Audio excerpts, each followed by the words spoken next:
Paris here in the studio. I'm pleased to say we have Raùl Gutiérrez Muguerza, who's chairman of Deacero, which is an industrial group specializing in the production of steel cables. So, a tariff on steel clearly has an impact on your business. Of course, yes. Tell us about that.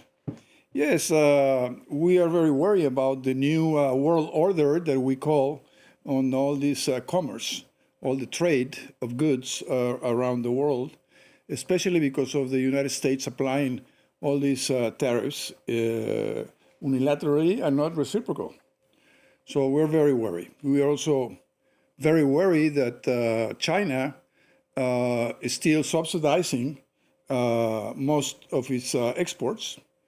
And so we are squeezed between these two great powers with a great challenge for countries like us and for many other countries around the world. One of the things that seems very unfair about what Donald Trump has decided to do is it seems very arbitrary, random, the way he's just put these tariffs on certain countries. Totally. Would you agree with that? Yes, totally agree. It is a paradox because, like, for instance, in steel, he has applied 50% tariffs on all of the countries and in a general way. And made an exemption for UK.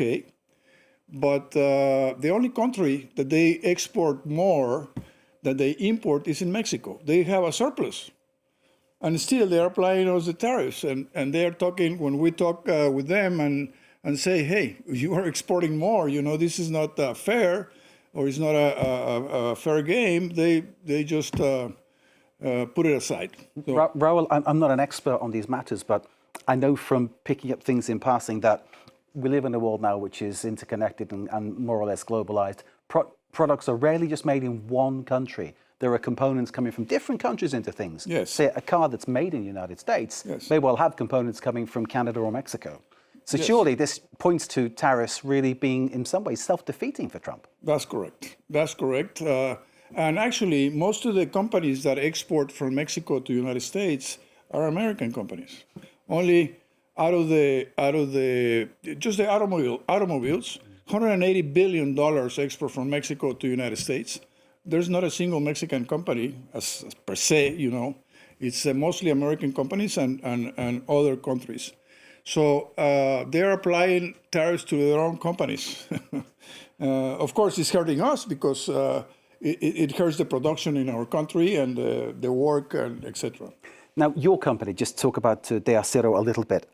Biggest recycler in Mexico. Yes. Clearly, that is something that should be, to coin a phrase in English, a feather in your cap, something to be proud about. Yes, yes. So when you get tariffs slapped upon you for what you do normally, you think, well, we make all this effort, we recycle all these goods, we've got a good reputation on that. That must make you feel that it's very unfair what happens to you. Totally unfair. And you know what? We don't have subsidies. And we believe the problem is China. And it's not that I agree with what the United States is doing, but they have a reason. And this is because China, since 25 years ago, they started disrupting the market by subsidizing.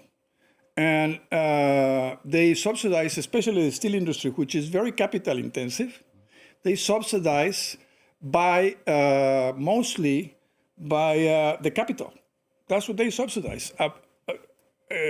Also about other things such as export subsidies and other types of subsidies, but the capital they subsidize because they are state-owned companies, and they don't need to have a decent or a return on capital.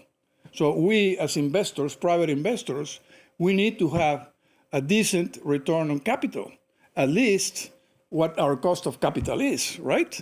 Well, state capitalism doesn't need that. They just pour the money.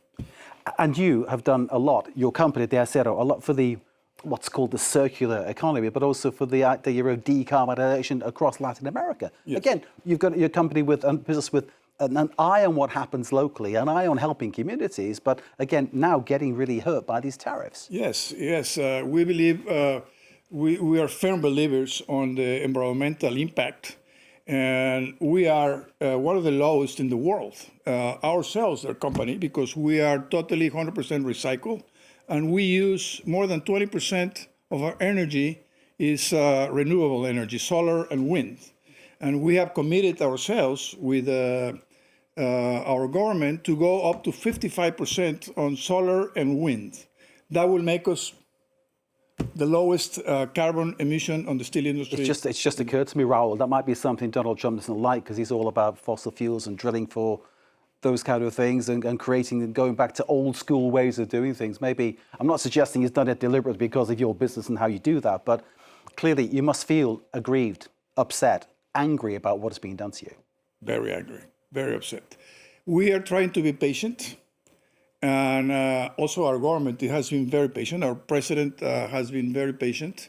And I think she's doing so far a very good job trying to go against this kind of extortion that they are putting not only on us, but all over the world. Indeed. So we're trying to prove them different. For instance, they have a surplus with us. Again, I told you.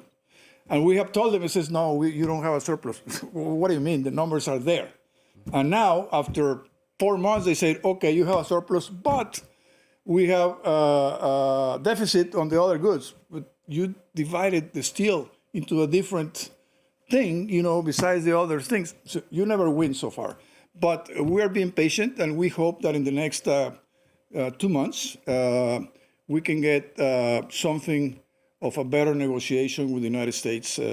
We hope so. Indeed, but no guarantees that prolongation will actually sort of work the way you want it to. Raul, we're out of time. Thank you, sir, for joining us and taking the time to be with us. Raùl Gutiérrez Muguerza of the company Deacero, which is an industrial group specializing in the production of steel cables, giving us a real sense of how tariffs imposed on Mexico are affecting his business, his employees, and his market. Raul, thank you for being with us here. Thank you so much. We appreciate your time, sir. Thank you.